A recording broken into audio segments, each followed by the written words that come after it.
What's going on, everybody? It's your boy C-Zar, and we are talking about Bitcoin Cash today, BCH USD. Shout out to the Dragon Riders in the House of the Dragon. It is a brand new year here, 2026, the 3rd of January. $640 is the price right now. We got about 1 day and 9 hours left in this week here, 9 hours left in this day. Hit that like button, you guys, subscribe, and let's get into it. Okay, we are moving up. We're seeing slightly higher prices, and we're just inching our way through. Now, generally, I have been very excited at all of these recent highs that we've had because I know, and you know, that any moment now we're about to break out.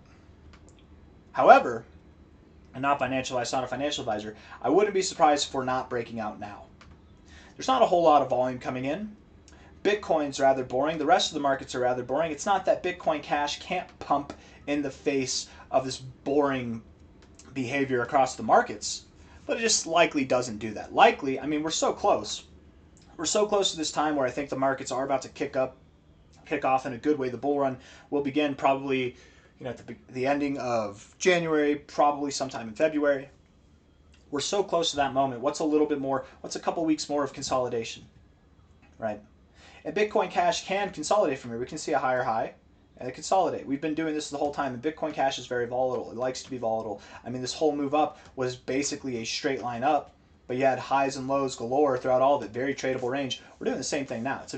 It's not as tradable because we're more sideways. When we move up and then we're sideways and move up and then sideways, but there's still moments where it is, it is a little bit volatile here. So I wouldn't be surprised if we're not in the phase of that I assumed we would be in, but more in another consolidation phase here.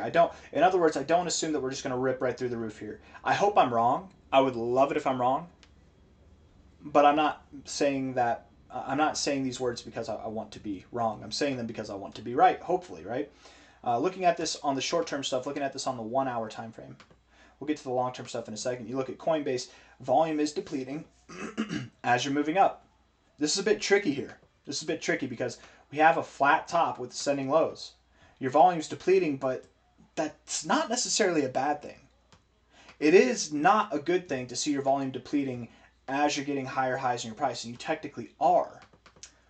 But whenever you have a flat top like this, you're consolidating, your volume depleting like this, it just tells me that you're about to break out one way or the other, right? So it is completely possible that we do continue moving up from here, but my only thought would be that if we do move up from here, we're not going to have this explosive rally that takes us to $1,000 and beyond like we're all waiting for, right? More that it would be just a little bit higher, and then we probably consolidate back. So whether we break out to the downside, whether we break out to the upside, I would assume that we still pull back to prices that are lower than this at some point over the coming days. And that primarily comes from the fact that, again, this volume isn't here, and then I also think Bitcoin's going to pull back as well. So because of that, it's not that when Bitcoin pulls back, Bitcoin Cash pulls back. Typically that is the case, but not always.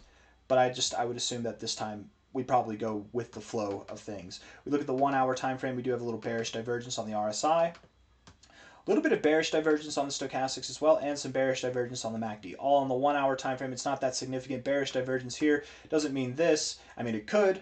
It could just mean something like this, and then we continue to move up still, right? It doesn't necessarily mean that we're done here, but I wouldn't expect that we move up too much higher. I mean, we look at this 4 hour period here. For the last day now, right? These are 4 hour candles, so 4, 8, 16 hours. For the last 16 hours, you've been up in this range. Right where it's a perfect place to break out. Why are you holding back? Why are we getting less volume? It doesn't make any sense to me. Maybe we're about to see a snap, and that's great. I mean, we're at 640. Make no mistake, we could from here run up to like 680. We could run even higher than that. It's possible. But likely, again, I would think that we do pull back to prices that are here, if not lower. I wouldn't be surprised. It's just like we're in a breakout moment here, but we're not. The breakout's not breaking, right? That doesn't sit well with me. It's like this, right? We had a high, we had another high, and then here it's our breakout moment, but we're not breaking. So what do? We came down. Right? And I don't think that we're going to come all the way down here, but maybe, you never know. We very well could go below $500 again. You never know. That could happen. I highly doubt it, but $640 now, I wouldn't be terribly surprised or sad if we went below 585. I would be pretty surprised if we went below here. I'd be very surprised if we did, but anything's possible. Anything's possible. And we don't know what's coming our way in the next couple of weeks. I mean, I'm thinking it's going to be a mild kind of pullback that is overly dramatized by the bears. The bears are looking at it as some kind of validation whenever all we're going to do is put in a higher low with basically everything. I don't expect it to be much, but maybe it's really scary. Maybe it's not over dramatized. Maybe it's under dramatized. We actually drop a lot more than anticipated, but I am expecting that we do have a little bit of a pullback across the space over the next couple of weeks here.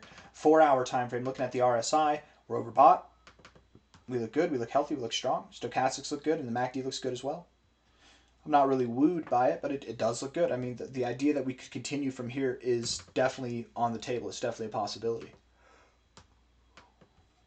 We do not have to turn around right now. Again, I am expecting a pullback. We're at $640 now. Maybe we pull back from 660 or 680. You know, maybe today we just surge right up here, and then we pull back still all the way back down to like $600.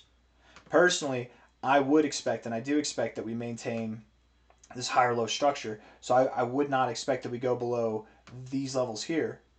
I would be surprised if we went below 560. I would not be surprised if we went below 585. Okay. Nonetheless, we could still see a higher low where we don't go below 585. We barely go below 600 if at all. And we're just, again, consolidating, waiting to break out. And before inevitably at the end of the month, we should break out and see some voluptuous upside coming into play here. The daily stochastics look good. The MACD is neutral, so who cares? And the RSI is bullish, but it's like reluctantly bullish. So again, there are signs of strength in the charts. I just wouldn't say we have signs of readiness to break out just yet. But soon enough, my friends, soon enough we'll be there. Weekly stochastics are overbought. MACD has just crossed green for its second week in a row, right? We've got 1 day and 8 hours left in this week here, so it's probably going to maintain this green close. Whenever I say that we're going to pull back over the next couple weeks, that doesn't even necessarily mean that we have 2 weeks of red, right? This week pulled back.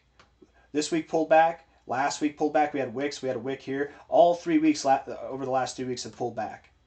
And then they came back and closed bullishly. So we could, quote unquote, pull back over the next 2 weeks and still not see lower lows and still be closing green weeks here. Right? We could pull back over the next couple of weeks, stagnate and kind of consolidate, and still maintain a green cross on the weekly MACD. That to me, I don't think that this will change, and I think that really what's happening here with this weekly cross on the MACD and the stochastics being overbought and the RSI setting up to get overbought, I think this is all a very bullish setup for a massive explosion to the upside. I mean, the signs are there. They're there.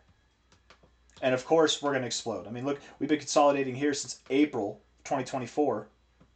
We're right at the point where we should be breaking out, guys.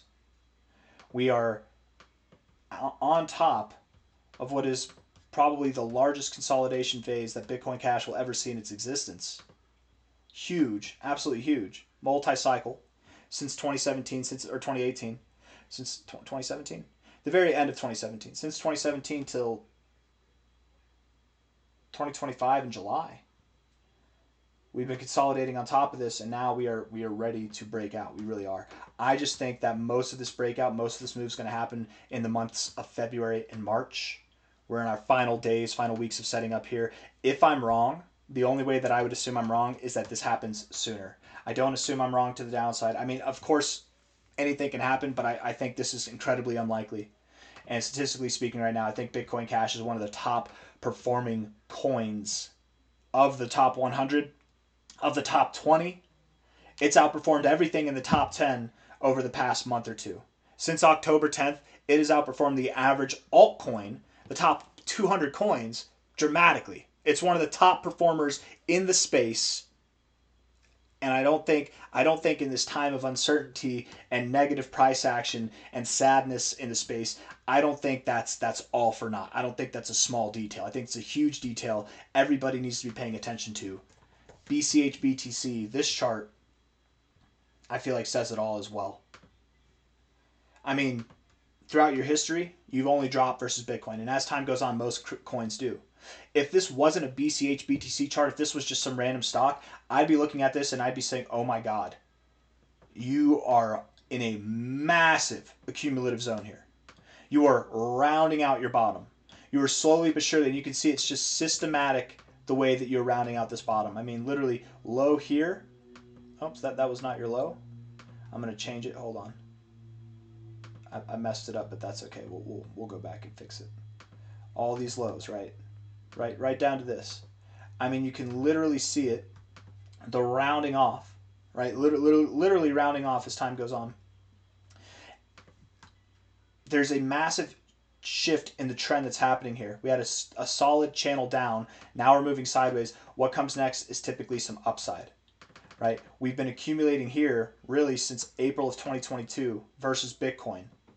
The move that's going to come is going to be epic. No doubt about it at all. Very, very epic. Like any of these moves that we've seen on a monthly basis versus Bitcoin, where you moved up 140% here, moved up 95%, you did a little move here, you did a little move here. What's coming is larger than anything that we've seen in Bitcoin Cash's history. But I just don't know if we're at that moment yet. Let's see. I mean, we're about to get overbought. What about the weekly time frame? Yeah, we're pretty overbought, pretty extended on all of our indicators here. Cool off a little bit. Maybe that's what you do over the next couple of weeks, and then ascend. The ascension is coming, my friends. You just got to be patient. Load up while you can. Not financial advice, not a financial advisor. I do expect that we see prices below $600. I don't know how far, maybe like $599. Maybe we go to $605 and we don't go below $600. Whatever it is, I do expect some type of pullback to happen between now and the next couple of weeks. And with that being said, we're at $640 now. It's a steal. Bitcoin Cash is a steal at this price. It's outperforming everything. It's the only coin that's up in the top like 20 or maybe even in the top 100 that's up since October 10th, and it's still a steal. The whole market's on sale. Everything's on discount right now. This thing is a shining star of opportunity. And that opportunity will be realized over the next 60 days. Over the next 60 days. We've got 2 more weeks of consolidation, probably, before we really rally. That's the expectation that I have. I've got nothing else to say. I'm rambling. Hit that like button, subscribe. Thank you all for being here. I'll see you on the next one. Happy to be back. I was gone, man. I was visiting family, and yeah, we're back now, man. We're back. We did the thing. We saw everybody we needed to see and gave love where we needed to give love, and we received love where we needed to receive it, and now we're back. Now we're back. So I will be making videos every damn day, whether you like it or not. I've got a bunch of trolls that have probably been sad and they've been missing me, right? They act like they don't want me to make videos, but I would bet to all those trolls out there, they're probably like, damn it, I missed you, C-Zar. I'm glad that you're back. I'm glad to be back too. I look forward to the shit talk in the comments. Hit the like button. I'll see you on the next one. Take care. I look forward to the love too. Don't get me wrong. I make a lot of jokes about that stuff, but be nice too, guys. I appreciate all the fans, all the love, all the nice people who give good comments. Those comments, the comments that I read that are just nothing but supportive and just kind, whether I respond to you regularly or I've responded to you once or I've never responded to you at all, just understand those are the kind of comments that I will be reading before I make my videos, after I make my videos, that keep me going. Like, genuinely, you guys really do keep me going. There's a lot of times where I will get up and I'll be like, I don't really want to make videos today, but I just I do it anyways. And in those days where I do it anyways, it's because I'm going through comments and I'm reading just all the love and all the support that I get. It really does go a long way. I can't stress it enough how grateful I am that all of you are here. Still, even with these terrible market conditions, we're still here. But things are about to get very exciting over the next couple of weeks. We're going to have there are going to be a lot of new people. So make friends in the comments all you can. We're about to get, or enemies. We're about to get a whole new population, a new class of Bitcoin Cash investors, because they don't invest for the technology. They invest for the price pumping. And that price pump is coming very soon. We're about to attract all types of investors from all walks of life in crypto. So be prepared to make a bunch of new friends and perhaps adversaries as well. I don't know what I'm saying, man. I'm just talking because I'm happy to be back, happy to be here. I'll see you on the next one, okay? Take care. Bye-bye.